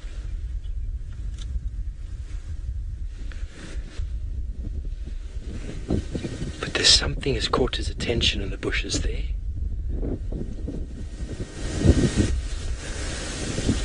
And he's going around. I think we might follow. What do you think, Dave? We'll just leave Ronald here. Or maybe I'll grab him quickly. I'll just grab him quickly. Hosana just moved off. I'm just going to quickly grab her. No, I'm going to leave him. Hosana's now. We'll just leave him there. I thought he was going to move off a bit further. We're at Chitwa Dam, folks. We were having some signal issues, but lo and behold, we have found a leopard. Or should I say, he has found us. Dave initially thought he saw a lion walking up the hill here. It was not a lion, it is the little prince. And he is beautiful. The wind has really picked up. It was blowing and gusting a lot more than it was before. And whatever it is that got his attention has now moved away, and now I think he's going to come and say hello to Ronald again, who is stranded outside of the vehicle. Look at that. You can still see he's quite a young cat. By the size, it's definitely a male. He's not a big leopard, but for his age he is. Hello, boy. The pinpricks of the eyes. Yes, there is lots of wind, folks. We apologise for that. Here's loving little Ronald. Hey, don't bite it. There is a lot of wind coming off the dam here, folks, so we apologise for any wind audio coming through on the mic. Hosana, do not eat Ronald. Oi! Stop it! I'm not sure what to do now. Do I move him? Do I let him lick him? He's made friends. He knows Ronald. He knows him very well. And he is now sitting in our shade. This is what we call a commensalistic relationship, whereby one species is using the shade created by another. Normally it is a tree that is creating the shade, and now it is us. There is the tail. I wonder what he was seeing in the bushes there. He's not doing a very good job if he is going to go that way, because the wind is blowing directly into the direction he's looking. And for a stalking hunting leopard, that is not ideal. But the wind will mask whatever sort of movement he makes. And really apologise for the shot here, folks, but he's right behind us, and there is nowhere for us to go right now. So we're just going to hang tight, and hopefully he'll move into a better frame for us. My friend Hosana with his friend Ronald.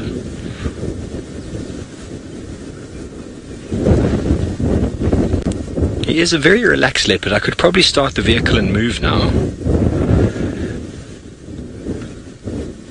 But he's feeling very playful, and when I saw his belly before, his belly looked very empty. He actually looked quite skinny. I wonder if I just move forward a little bit here and just turn. I think I might be able to get a better visual, Dave. Just hold on there. Okay, so before we move, folks, we're going to reposition here for you. And I believe Tristan has got that magnificent leopardess with her cub. We are indeed. Now, Thandi has moved a little bit behind some thickets, and little one is playing all over this place still and is busy as ever, and has got itself up on trees and jumping again all over mom. So I don't know why she relocated and just moved slightly, but I suppose it's fair enough. She's allowed to lie wherever she wants to, if she should choose to. And hopefully poor Ronald will not suffer the same fate as Thandi's tail and be bitten and chewed to the point where it's soggy. Hopefully Ronald will be able to get out of there with alive. It's having a rough day, poor Ronald. He's been kicked by an elephant and bitten by a leopard. How many things can say that they've had that happen to them in one day? Certainly not many, I don't think. And, well, I'll be very surprised if Ronald makes it out alive. At some point, the way it's going at the moment, it seems as though the poor thing is destined to be hurt or eaten or something along those lines at some point. And, well, we'll see what happens. I'm pretty sure Hosana will lose interest fairly quickly. He did the other day. He was interested for all of about 5 seconds and then decided that he wasn't too sort of worried about it. In the meantime, though, the cuteness overload continues. It just hasn't stopped at all. And I thought after a suckle it was going to be bedtime, but no, nothing seems to slow this little cub down. It's just on full energy mode all the time. Maybe it's because Thandi left it alone for too long last night or this afternoon, and it's now decided, nope, I'm going to play as much as I can and try and bite and maim mother as much as possible. And you can see Thandi's like, no, that's sore. Don't bite my bum. I'm going to bite you back if you bite my bum. And, well, fair enough, I would say. How cool is this? I'm absolutely loving the fact that she is so relaxed with us, and I think it's possibly because we've been on our own for quite a while here at the sighting, and it seems as though as soon as there's a lack of people around and a lack of these bigger vehicles, that she tends to be that much more relaxed and that much more comfortable with what's going on. So it's perfect. Like I say, it's the best situation is just to be sitting here with this little one and having the best time. Can you imagine trying to control this? Now, at least there's one of them. Can you imagine if there was three of them having to look after this? Now, I know there's some leopards that have had three, although you'll find when there's three of them, they tend to play with each other more than they play with mom. But because it's got no other siblings, mom is, well, the only source of entertainment. And so mom gets bitten and chewed on, and look at that. It's the sweetest little face. I'm intrigued to see what color these eyes go, because they're quite brownish at the moment.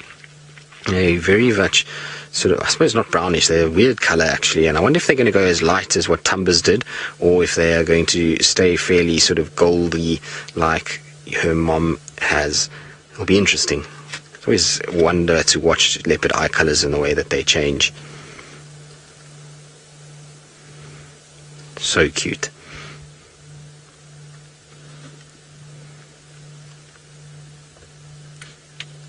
Sometimes nice just to sit here in silence and listen to the two of them playing. It's actually very still where we are at the moment. Little breeze, but no birds are chirping. It's that time of the day where everything starts to go a little more quiet.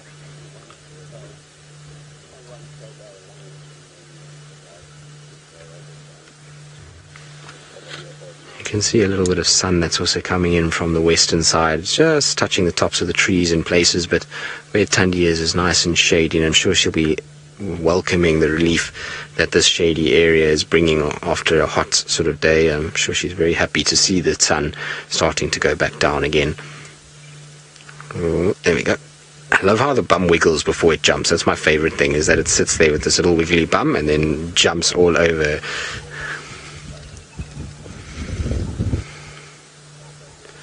Mr. Q-Tip, you're wondering what is the earliest stage a cub could possibly survive on its own. The youngest that I've heard of in terms of a cub surviving without a mother was 10 months old. So that is very, very small. I mean, that's tiny. And so it's only would be 7 months from when this one, or from where this one is now. And that one was able to survive. But it's very seldom that anything under a year old survives. It's normally from a year. But the youngest I've personally seen is 10 months. I don't know of any younger than that, so I'd be interested if anybody does have any information on any cubs that are younger that have managed to make it to adulthood. I think I once read of a cub that was 8 months old once before that survived, but in my personal experience, 10 months is the youngest that I've seen that was orphaned and was able to pull through somehow and managed to find food and find a way to survive in amongst all the big leopards, and eventually became territorially dominant. I suppose Hosana was also quite young. He was only 13 months old when Kruger disappeared, so it's not exactly old either. And it took a lot for him to survive, especially as a young boy in amongst all of these males. Now, Lou says Sandile was 8 months when Shadow abandoned him on a termite mound, but she didn't abandon him forever. He got left on a termite mound and she went and mated, but it wasn't like she was completely gone from the area and leaving him forever and ever, and making sure that he never kind of got food again. And it was only the fact that he caught a dog that kind of extinguished that mother and father, that mother bond that he had with her. But I think she would have gone back to him. I think she would have had a situation where she mated maybe, and then would have gone back to little Sandile. But either way, it's still amazing that Sandile, I wonder where he is actually. It's a question that often runs through my mind. I didn't get a chance to spend great amounts of time with him. In fact, I think I only saw him about 6 or 7 times in my entire time when I was at Simbambili, but he seemed like an incredible cat, and I often remember driving Triple M particularly, and we used to find him regularly just sitting on trees there watching all the cars going by, and you'd spend the whole day in that area. And he was quite a special cat and very relaxed, and so I often think, where is he and what's he up to? And he's probably a situation where he's just unfortunately so uncomfortable with vehicles after him being treated for rabies. And so for those of you who don't know, he caught a rabid dog and he was then treated for it, and he became a bit kind of nervous and then distributed out when Shadow chased him away. So difficult to know where he is. He could be somewhere in Kruger. I would imagine that's where he's gone. When his collar was still on, he was moving in those areas, so that's where I think he is. Right, now talking about young male leopards and distributing and all of those kind of things, Steve is with, well, one of our favorite young males, and I hope that he hasn't eaten Ronald as of yet. My absolute favorite indeed, Hosana the young prince. I wasn't 100% sure when I saw his face if it was him, but there's just something about his face that tells me. I suppose I've spent more time with him than any of the other leopards, and he's definitely starting to grow on me. If you can look quite clearly at his tummy, and his tummy looks very empty. He was looking quite skinny. It's not a sign of being unwell, it's just the fact that last time I saw him he had a baby kudu inside of him, so he looked very different, and he's not panting as much as he was. He's in a nice cool shade there. He's not using our vehicle anymore. He is using the shade of an African weeping wattle, which he was the one he climbed and hoisted that baby kudu in, so he is quite a fan of the African weeping wattle. So I was going to talk to you about a tree, and it's not going to happen right now unless we lose visual of this beautiful cat, but I'm sure all of you out there will understand. There is actually a magic worry in there next to the weeping wattle, but we'll have to come back to that at another stage. He is just such a beautiful young cat, and once again he's having trouble with the flies. I could tell him that breaking off a branch of magic worry works quite well as a fly swatter, but I'm not sure if his paws would be able to hold it. I remember one of my favorite trackers ever. His name was Exon and Ndlovu, wonderful old man. He had probably about 40 years of tracking experience. He didn't know too much other than tracking, and put that all into, imagine taking 40 years of your life and putting it all into one skill. Can you imagine how good you would be? Anyway, Exon taught me how to use the fly swatter, and it worked very, very well, especially when this time of year we start getting biting flies.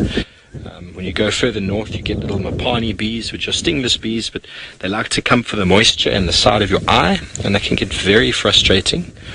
And just a little swish of a magic worry branch seems to do the trick. Well, the little prince is having a cat nap. He was a bit excited before. The wind is maybe dropped a little bit than as from it was, but he's still alert, doing what cats do. I believe we have 2 leopards on drive this afternoon. Both are doing something quite similar. Or actually you have 3, because Thandi and her little cub. Beautiful, look at that. That is the leopard foot. You can clearly see the 4 toes, and the back of the pad has got that beautiful 3-lobed shape. That is what we look for when we are tracking these cats. The hyena's track looks very different.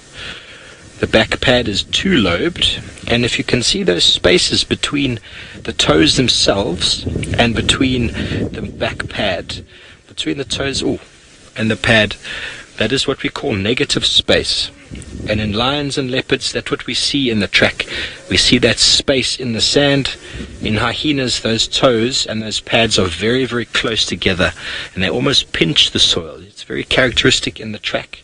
There you can see it quite clearly, that negative space. And in very nice, fine, sandy soil, you can actually see the hair from around the toes and in between the foot there. You can actually see that in the sand, but on normal road conditions, that's not visible. And unlike the hyena, the leopard does not show its claws in its track unless it is running extremely fast. You don't often see it, whereas the hyena, which is not able to pull its claws back in, is always visible. The claw marks are always given away. What a beautiful boy. Yeah, he looked at me when I said that. Look at that face. He's so regal. He is such a prince.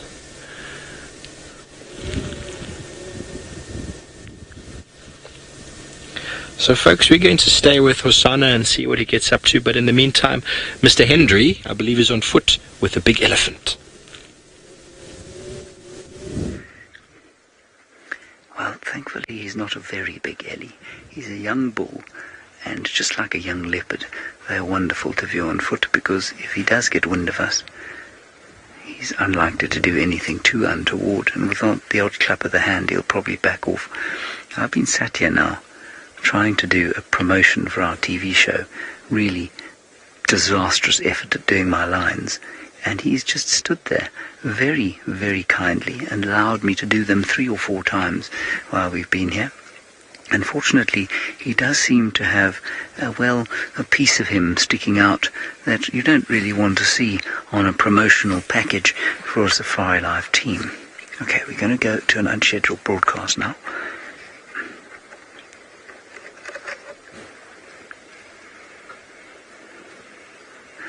Welcome everybody to the Greater Kruger National Park of South Africa. We're sitting here with an elephant bull on foot. It's a gorgeous Friday afternoon. The sun is just about to sink over the western horizon, and I'm sitting here. I couldn't be happier. My name is James Hendry.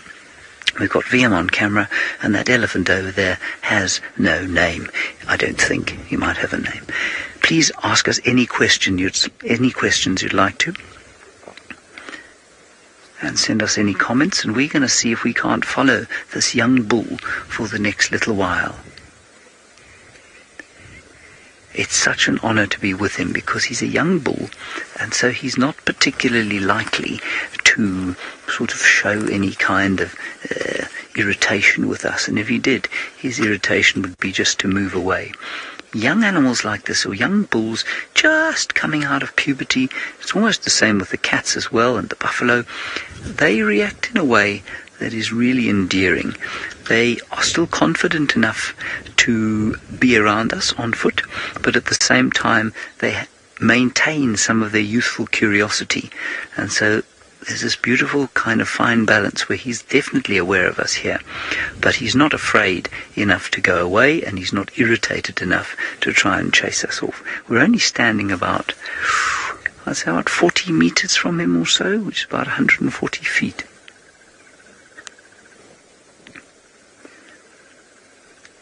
Kobe, it was a wonderful question. You say, what am I feeling right now? Kobe, you're 15 years old, and what I feel is a sense of honor, I suppose, that I'm being allowed into his space like this. There's a little bit of fear involved, because he is a huge elephant. I mean, he probably weighs in the region of 4,500 kilograms, about 11,000 pounds or so. And the other thing I feel, though, Kobe, much more than I do any kind of fear, is a sense of connection. A connection with something much more wild than us as human beings can. Now he's seen us. Well, he's seen us before, I think. Elephant's sight is not bad. I just think he's choosing not to worry about us. Also, the wind has been very good for us so far. So if I flick my little ash bag, you can see the wind is blowing from there over us. So he's not picking our smell up, and they don't like our smell. It tends to make them react much more than the sight of us. Cookie, you want to know if he's old enough to find a mate? Well, theoretically he is. Theoretically, I mean, he is probably old enough to sort of produce viable game meats, if you like, but he's nowhere near old enough in an area like this, which is an open system of 2.5 million hectares or so. In fact, it's even more than that, it's 3.2 million hectares. He's not big enough to compete in an open system like this for the big or with the big elephant bulls for mating rights. I'm just going to sit here and let him walk past us. I would say that he's about 18 years old or so, maybe a little bit younger. See, he's being curious now, which is very special. Just turning and looking every so often. Keith, you're wondering how much elephants weigh. Well, a big bull will weigh 6 tons or so. So that's about 14,000 pounds odd, 6,000 kilograms. But this chap, having seen him now, I said 4,500 earlier. I think he's probably slightly lighter than that. He's smaller than a big cow. A big cow is about 4,500, and I would say that he probably weighs in the region of 3,500 kilograms. Still, that's not a small animal. Hello, fellow. You're being so very friendly to us to allow us to walk around you like this.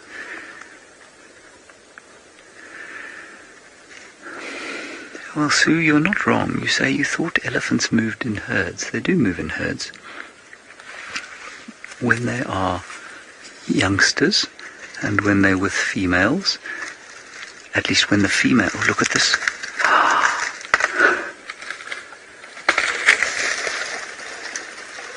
He's moving that to get at the grass. Sue, it's the females and the youngsters that live in herds. Young bulls like this have probably just been thrown out of the herd. So they get a little bit boisterous when they hit puberty, just like male human beings. And then when they get boisterous like that, the older females toss them out. This is just magnificent. This elephant is now no more than 30 meters from us. He's not reacting to us in the slightest.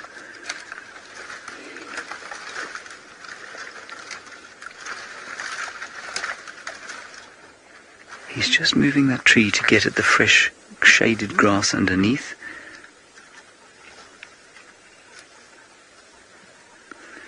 And you're wondering at what stage he would have left the herd. Well, if he's at 17 or 18 years, I don't think he's left the herd more than a few months ago, I wouldn't say. Maybe up to a year ago.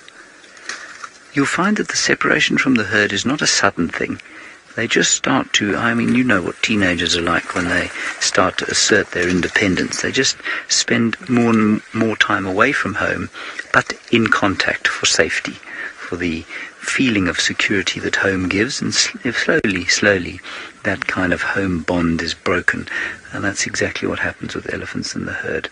They just slowly start spending less and less time with the herd until one day the herd moves in one direction and they move in the other, and they don't feel the need to go back. And for a chap like this, it can be a lonely life, but they often hook up with other youngsters like this. Now, Jason, they do eat a huge amount every day. There are no hugely accurate measurements on how much they eat, but the general figure that's tossed around is about 250 kilograms, about 600 pounds of food for a big bull elephant. So this chap will probably eat, I'd say, around about half that. He is still growing, so maybe a bit more than half. So let's call it 150 to 200 kilos of food a day, most of which, of course, will come out as dung. I can't express to you how special this is, because normally an elephant this close to you is going to react quite adversely. He's going to either stick his head up in the air and kind of freak out, stick his tail out and run away, or he's going to come towards you and say, "Get out of my space." And if you don't heed that warning, then, it can be quite nasty. This guy, there's no ways he doesn't know we're here. Is just going about his business as though we're having a quiet drink, minding our own business in the same bar or restaurant. Karen, you want to know how long they live for? Well, in this area, probably around about 60 years or so. Maybe a little bit longer, 60 to 65 years.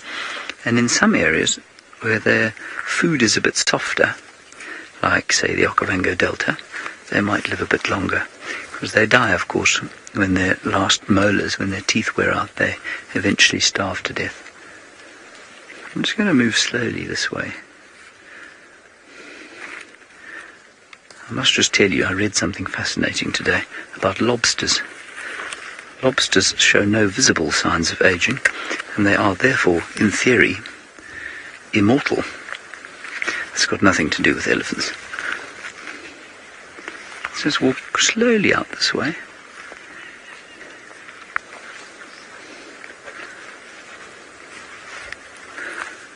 What I don't want to do is provoke him or push him too hard, because he's been so confiding.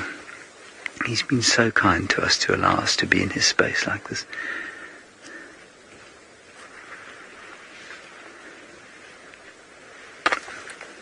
I just got myself attached to a bush. I'm off now.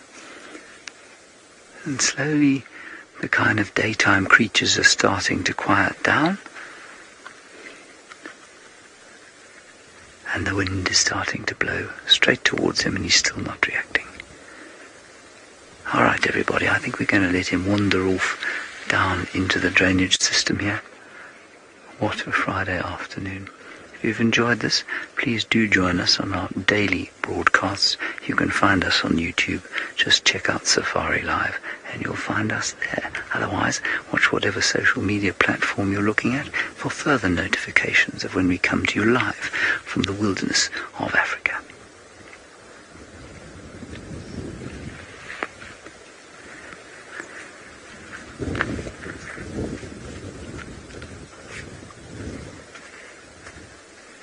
People, this is an absolutely astounding sighting. I think we must just go a little bit round this way. I'm not going to try and get any closer to him, but let's just see if we can't get a view. We don't get views of elephants like this in vehicles.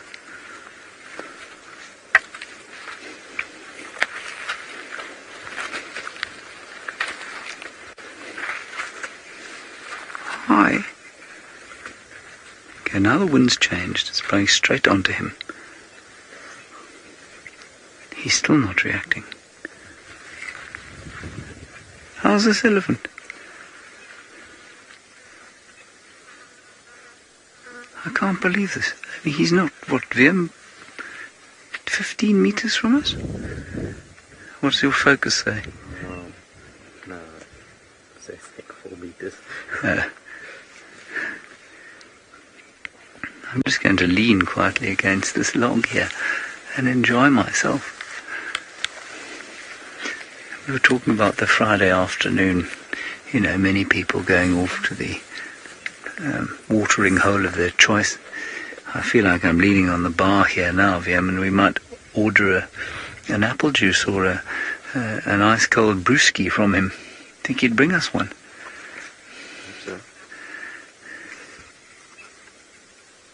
I say, my man, what craft beer are you serving? Yes, I should have thought of that. Fiona says he's serving Tusker. He's giving us a little bit of a sniff, but he's really not. He's not in the slightest bit fazed by the fact that there are 3 human beings standing here with him.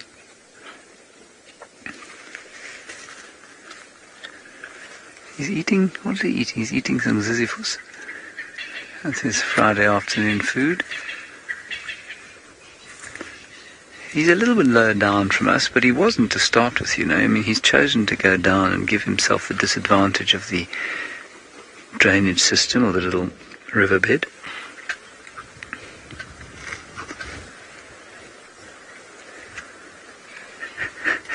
I thought Herbert was trying to get our attention, but actually he wasn't. He was just so amazed at what we're watching here. Really, a young male animal out here is the best thing to see. Just this perfect age. Yeah, Jerry, you say, would we have an escape route planned? Yes, we do. We do have an escape route planned. I mean, the escape route is just to walk straight backwards. Normally, Jerry, we wouldn't let an elephant get anything like this close to us. If this was an adult cow or an older bull, we'd have moved away. We wouldn't have stood out here in the open with him. We'd have tried to stay hidden. And what he would have done, much more likely than come towards us, is just back off, which is why a young bull like this is you can take some, not chances with, but you can experiment with a little bit. But this guy has just walked very calmly, slowly towards us, hasn't opened his ears out at all, has showed no signs of distress whatsoever. And so, you know, if he'd really decided that he didn't like us and chased us, well, we'd probably be in trouble from here. But he's just not going to do that. Well, everybody, we've come sort of to the end of yet another sunset safari. Thank you very much for joining us. Huge thank you to those who brave the weather in Kenya on a daily basis. It really is quite astounding how much it rains there. Mostly to all of you for your questions and comments. Remember, we will be on air again at 0500 Central African time tomorrow. Until then, for the last view of the elephant, bye-bye.